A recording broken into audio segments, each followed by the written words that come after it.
sada, s ove strane večnosti, i dalje posmatram svoj voljeni Beograd. Ostala sam ga željna. Ne prepoznajem ga u prvom trenu dok ga gledam duhovnim očima. Začudim se nad njegovim novim zdanjima, bulevarima, širinom i visinom. Pa se pitam, je li to uistinu moj beli grad? A opet, kad se oči naviknu, vidim u njegovim obrisima, u dubinama Save i Dunava odraze mojih tragova.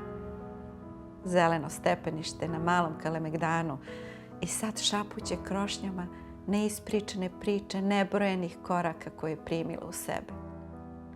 Odmah uz leđa francuske ambasade stoji moj ponos i dika, škola Kralj Petar I. A tamo dole, niz Dorćolsku kaldrmu, gde se u oštrom susretu grle ulica Francuska i cara Dušana, uzdiže se lepotica koju sam ja sazdala temelje. Crkva Aleksandra Nevskog. Ona je imala sreće jer i danas traju u punom sjaju, za razliku od mog štimljanskog arhangela Mihajla, dole na Kosovu. Beograd.